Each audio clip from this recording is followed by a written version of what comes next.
Islam, Peace Hotep, Islam. It's April 30th, 2013. Today's class is entitled Garveyites and Moors. So this class basically is basically a message, right? Personal, impersonal, direct, indirect, but it is going to be a message to all those people out there who call themselves Garveyites, all those people out there who hold up red, black, green flags, all those people out there who push Marcus Garvey, right? We're going to go into Noble Drew Ali and his connection to Marcus Garvey. We're going to go into the Marcus Garvey case.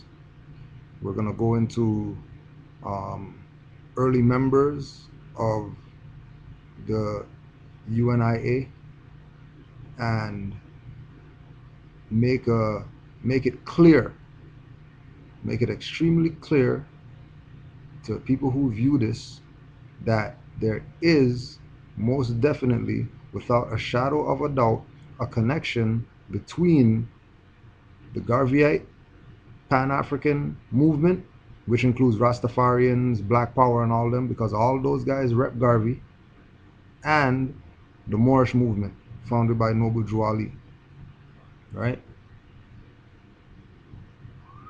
The point of doing this, because we've done it already, just to put it on the record, right?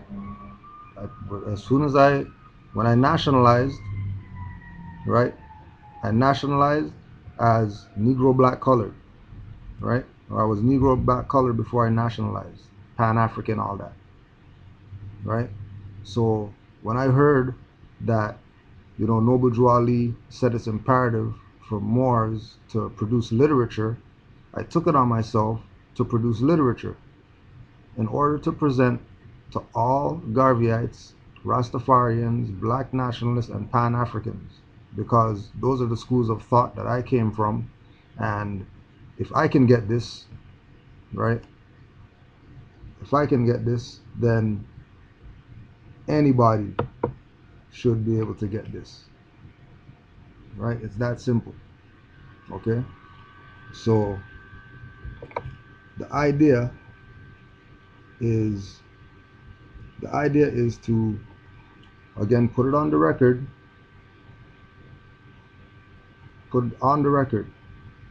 that there is a connection between the Moors and the Garveyites, all right, which again includes all the other schools of thought, right? It includes all the other schools of thought that push the Black, Negro, colored, African perspective. So this was the book that I came out with, first book that I came out with upon proclaiming my nationality, called Nationality, Order of the Day, the Divine Message and Warning, all Garveyites, right? All Garveyites, all Rastafarians, Black nationalists, and Pan-Africans. All right. So before we go there, before we deal with that, let's do our let's get the bills out the way, because you already know how it goes, right? Unfortunately, we have to start with bad news. Fortunately, we have to start with bad news. Oh, you know what? 1 second.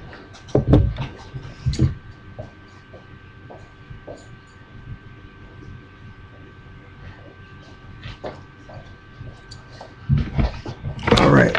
So we got to start with bad news.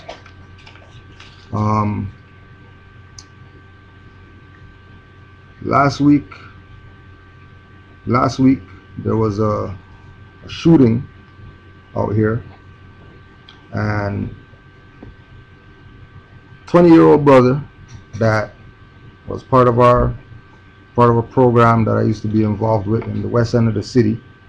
Brother Cueto Mensa, that we call Kojo, he was killed.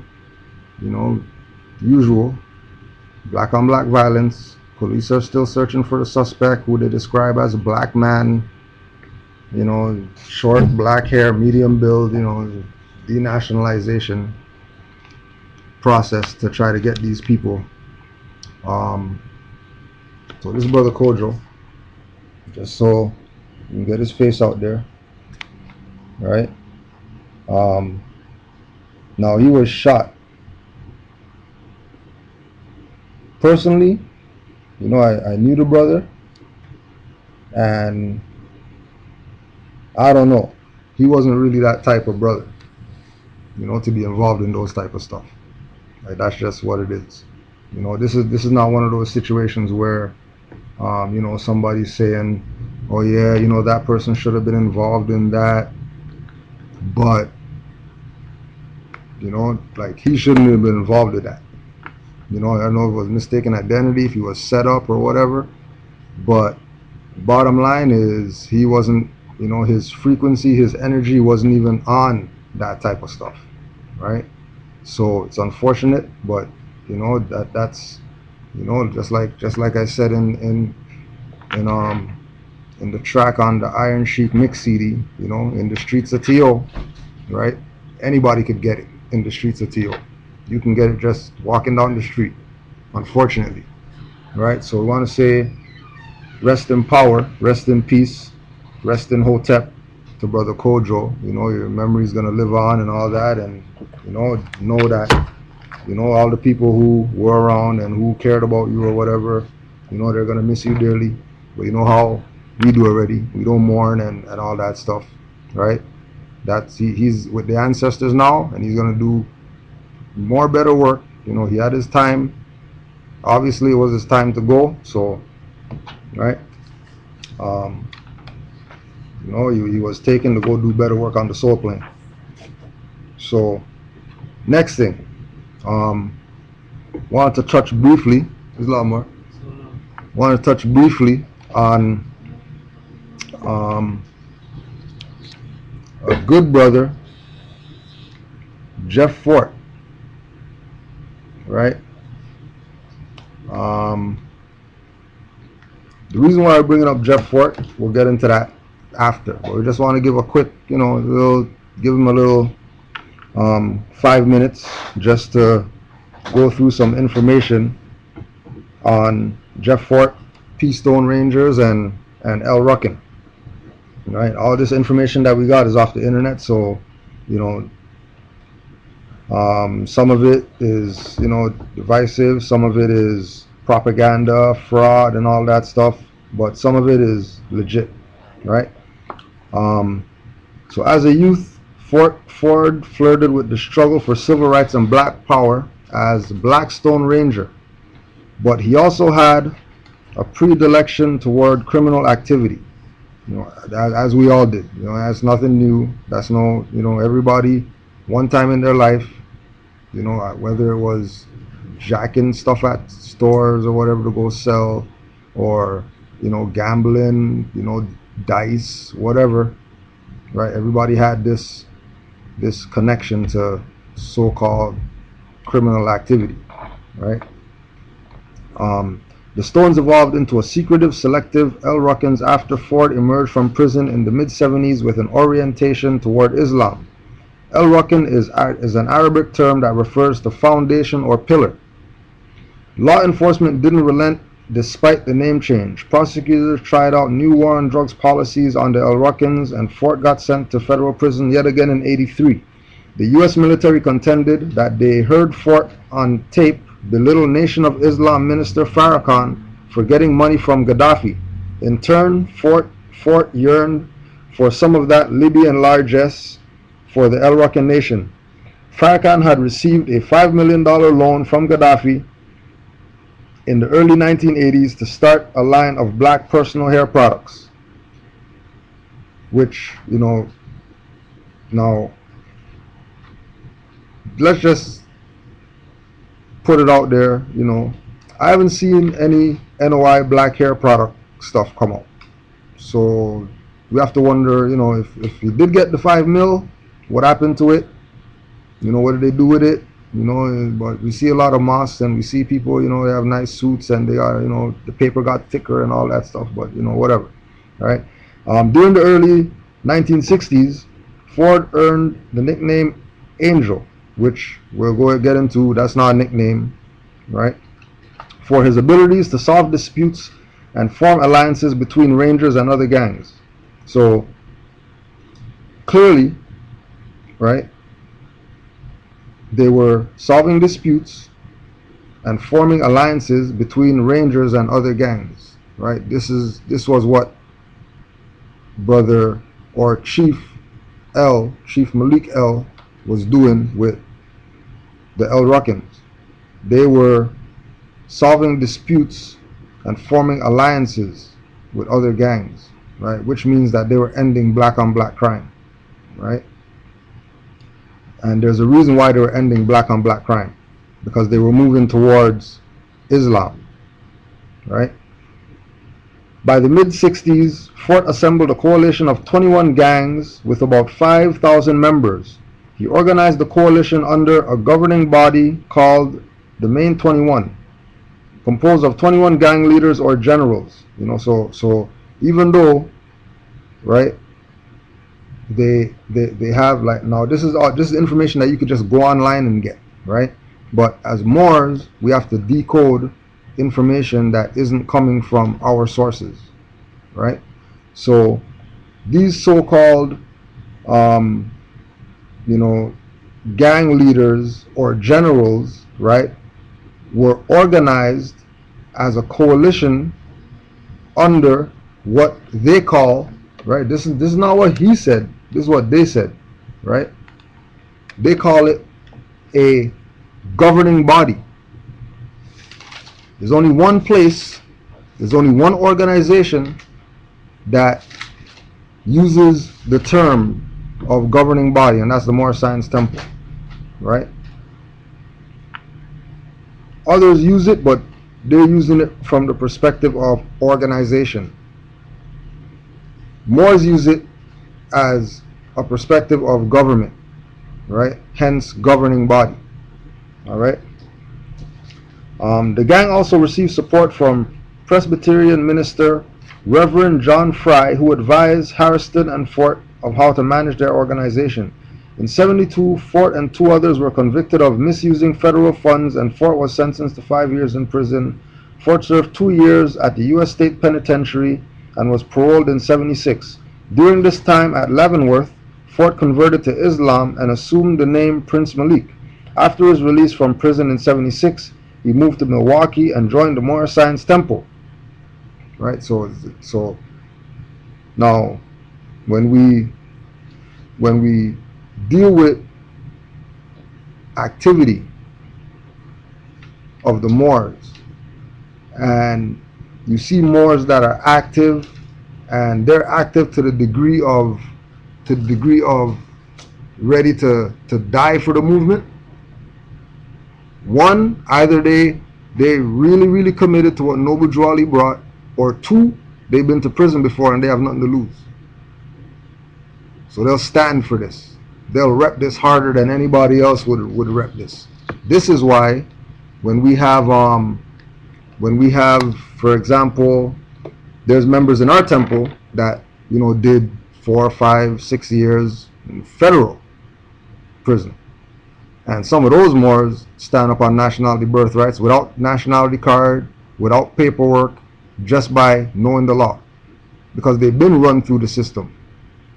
So being that they run through the system, they already have a perspective of what it is. But now getting on this information, that perspective is now, it's concrete. Now they really know the fraud that was going on. Before they were to speculate, oh yeah, racism, my lawyer did this and my whatever did that, blah blah. But now that they got on this information now, and now they're going back, they're playing their case back in their head. They're like, okay, well that's why a lawyer said that. Okay, well that's why a lawyer did that. Oh, that's why they pulled me out of the thing, and right, everything's starting to add up. So when we because people always affiliate, more Moorish, active Moors to, or let me say, Moors who come out of the penitentiary, right, or the prison system, and then come to the temple. They always want to connect those Moors to gangs and, to try to bring down the ranks of the Moors, right? Bring down the temple when, the temple is the best thing that could happen. Matter of fact, last year we went to the prison, right, for Black History Month, and we presented, to a few prisons out here, right? Went there, fezzed up and all that. You could go talk to Brother Tallahassee, LB. He was there with me, right? So we go there, do the presentation, everybody coming up to us, warden coming up, yeah, that was a good job, they need this information. This is a warden talking. Wow. They need this information in the prisons because, we have problems with getting them to, direct their energy towards positivity, whatever. A few weeks ago, same thing coming up, well, not a few months ago, for Black History Month this year, we're supposed to go there, fill out the form so you can, clearance, access or whatever. Get a letter from Deputy Warden, one of the prisons. I'm sorry, we're canceling the event this year, because of, inmates, not being, following the protocol, blah, blah. But also, we don't think that we're going to be inviting you guys back to do anything at the prison because your information is kind of in conflict with the information that the prison is trying to give to the inmates, whatever. So we already know, like, for example, one of the inmates in there, and this is during the presentation, right? We're talking about what type of books you guys have up in here. You know what I mean? And oh yeah, we got, they got the black books and they got the, whatever. They don't have law dictionaries up in there. They don't have dictionaries. They have paperback dictionaries, abridged dictionaries and all that. And one of the guys, I don't know if he got in trouble or whatever, but he was talking about, yeah, he got some books in the mail, he had to, like he's saying it out, he had to secretly bring in books because, these people don't let us bring in, whatever. And the books that he had some astral projection books. Wow. This is a dude locked up, he's doing, I think he was doing like 12, 15 years or something, some robbery conviction or something like that. He has astral projection books up in the prison, right? That he's actually, he's like in his mind, he's actually, well, yeah, like I've here's where I am, but I'm not really here, really, right? Like I'm out of here, right? This is so-called, dumb nigger or whatever, convict, you know what I'm saying? Astral projection, right? So they came out now and they sent the letter. We'll probably drop that on one class, the letter with them saying that they don't want us to come back there, right? Because of the conflict of the information, right? And again, people are waking up at such an alarming rate right now that they can't stop this. No. Right? Like we've already, ever since we, just like we're saying, one of the Moors that was inside, right, doing his bid. When he was inside doing his bid, we were sending him Circle 7 weekly. We were sending him literature, and he's verifying that he's getting it. Right. So between 2008 and when he got out, that was our main, avenue to get more Science Temple of America literature into the prisons, right? And it's verified that it's in there because the person who was in there, he didn't leave with anything. Everybody got to keep what we sent.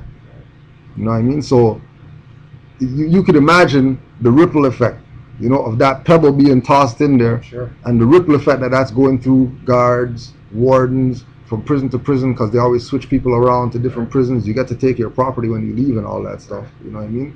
And you know what I mean? It's going to be strong, right? So, so 76. Back to this. Brother Malik L joined the Moorish Science Temple, right?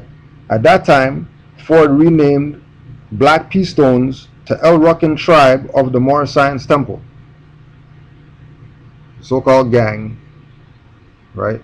Renamed the gang El Rukn tribe of the Moorish Science Temple, right?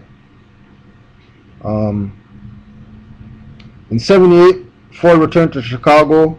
In a coup, he replaced the Stones' 21 generals with 5 close allies and renamed the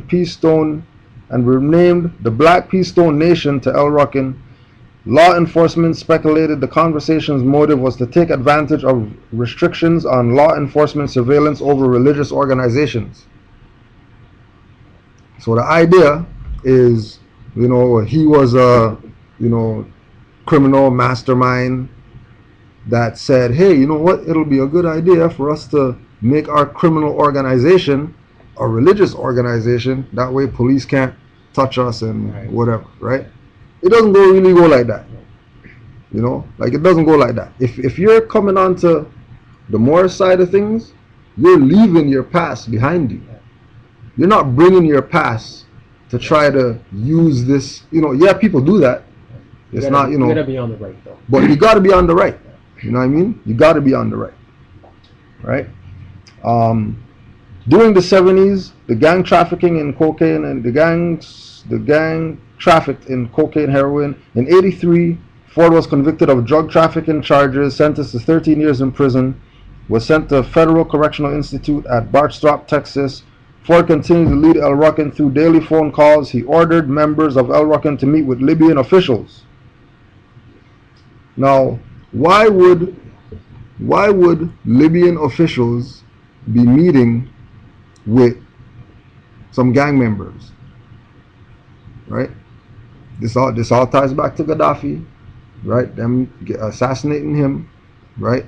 This all goes back to why is he trying to, unify the continent? Why is he buying a satellite so that the continent could have its own telecommunications? You know what I mean? Why is he bringing back the gold standard? Kennedy tried to bring back the gold standard. They assassinated him, right? So this is not some gang-related objective. This is not, some gang members trying to take advantage of, the freedom of religious rights, right? This is an individual recognizing what Noble Drew Ali brought. On top of recognizing what Noble Drew Ali brought, just like Elijah Muhammad was supposed to do, just like Marcus Garvey was supposed to do, just like all these other people were supposed to do, when they get on the information of Noble Drew Ali, you change your tone and you get on nationality, birthrights, and then we move forward from there. Right? We'll get there. Right? The gang agreed to commit. Now this is speculation. This is not right. The gang agreed to commit terrorist acts in the U.S. in exchange for $2.5 million for Libya. Now, right, and remember, this is like 80s, right? So this is 80s. So you're telling me that these guys know that Libya is connecting with El Rukns, right, to come do some terrorist acts in the U.S., and they never went and fought Libya or nothing like that. They never went and bombed them or nothing like that. They never retaliated. They never, put out news bulletin that, like 80s, 83, 84, 85, we were of age to see news and all that stuff. You know what I mean? We would have seen that there's something going on.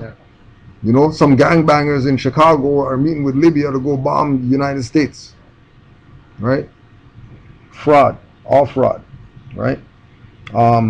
87.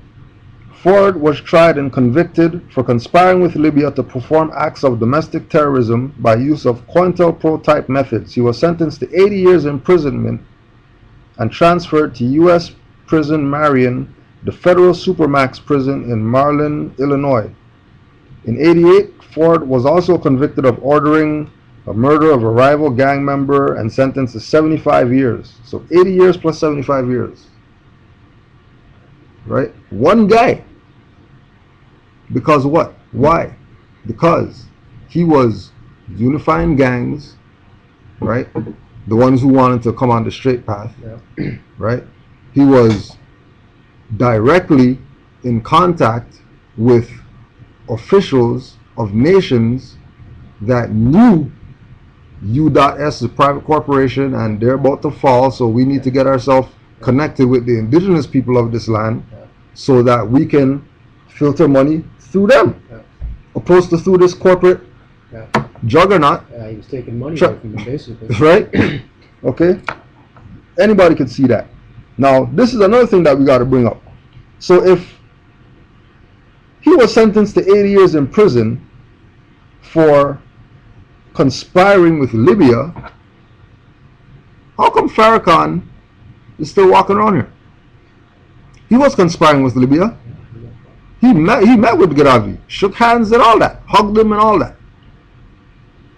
How come he didn't get 80 years in prison? That was the same talk they were bringing to Farrakhan. Matter of fact, we just read that Ford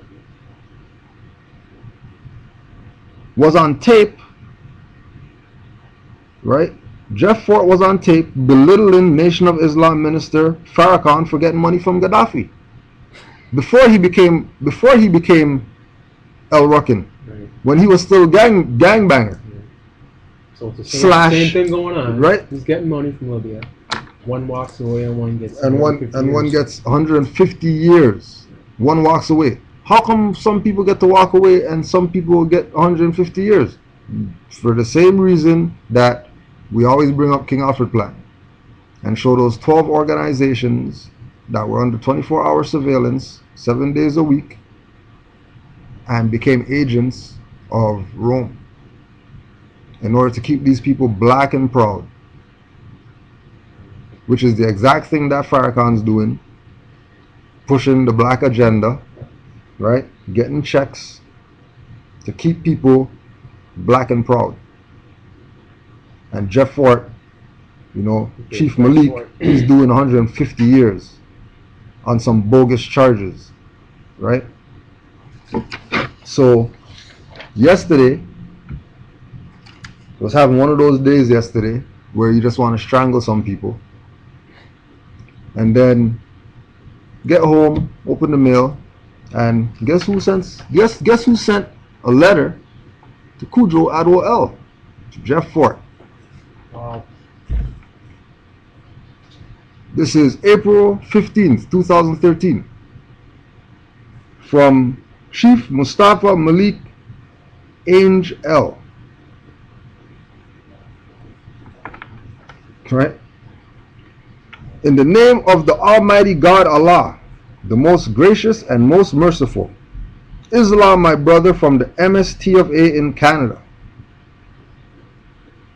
Right? So he knows, he obviously knows what's going on. He's not out the loop. This is the El Rukn in prison. Supermax. He knows what's going on in Canaanland. And then there's people in Canaanland. We're trying to get them come some meetings, and they can find reasons why they can't come to meetings. But there's this brother in Supermax prison sending a letter to Grand Sheik in Canaanland. I hope that when this letter reaches you, you're in the best of health and spirit. When this came, that kicked in, because trust me, it was one of those days right there. Right? That naught is not, that power is but illusion, that heaven and earth and hell are not above, around, below, but in, which in the light of night become not, and Allah is all. I wanted to inform you that I received the book and that you sent, and to express my appreciation. It's easy to exercise your body, but it's also imperative to exercise your mind. This is why it's always a pleasure to receive good literature to exercise my mind. The blessing of man, thy eternal part is health, vigor, and proportion. The greatest of these is health. What health is to the body, even that is honest to the soul. Again, I want to thank you for the book. Until next time, Chief Mustafa, Malik, Angel, peace and love. Right? So it's clear. It's very clear. Right? It's extremely clear that, you know, Canaanland Moors is doing some work out here. Right. You know what I mean? So we want to send Islam to all the Moors, right? We want to send Islam to all the Moors out there. That's, bless fam, that's continuing to do the work that needs to be done so that we can get the word of the Prophet out. Yeah, right? Nothing but the truth here. Nothing but the truth. Straight. And straight truth. Nothing but the truth. So Islam to all the Canaanland Moors who's been diligent, who's been getting the work done, regardless of whatever obstacles that we've been facing. And Islam to all the Moors out there who have and continue to support Canaanland Moors, even though you're not in Canaanland. Trust me, you're in Canaanland. Because Canaanland is part of the Moorish nation, and the Moorish nation is vast. And there's no boundaries or borders in the Moorish nation. Right? We're just territories. So what I wanted to just put on the record as well is some pictures of just want to put some pictures online for the El Rukn, so people know that, you know, it's not just some fly by night, you know, gang members, blah blah blah. They're actually implementing what Noble Drew Ali said to implement. So this is the logo for the El Rukns, right? El Rukn, and as you can see, they have the scimitar.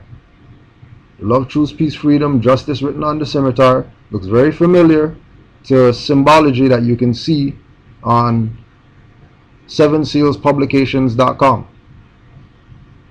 Right? You see the green star, you see the great seal, right? You see the 4 quadrants. They're making a claim on everything Moorish. They're making a claim on everything. Right? And you know, you have some Moors there put up the Circle 7, some Moors just put up the Fez, some Moors just put up, they're putting up everything. That's nationhood. Like Taj says, show your flag. Right? There's another one. Right? And even when it was Blackstone, they had the pyramid, right, in the circle, which is really a great seal. Right? Okay.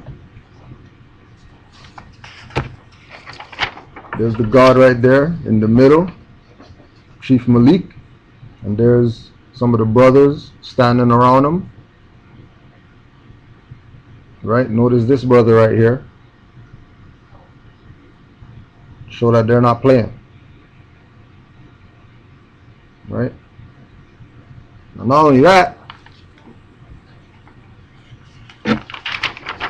right? There's their temple. Moors, Fez is up. Right? Then there's another picture inside the temple. Moors, Fez is up. So these aren't some gangbangers. These are brothers who decided to take the side of the Prophet and leave the gang crap alone. And they trumped up charges on Chief Malik because he was as the rappers, he was unifying the hood. Can't have that. You can't have that.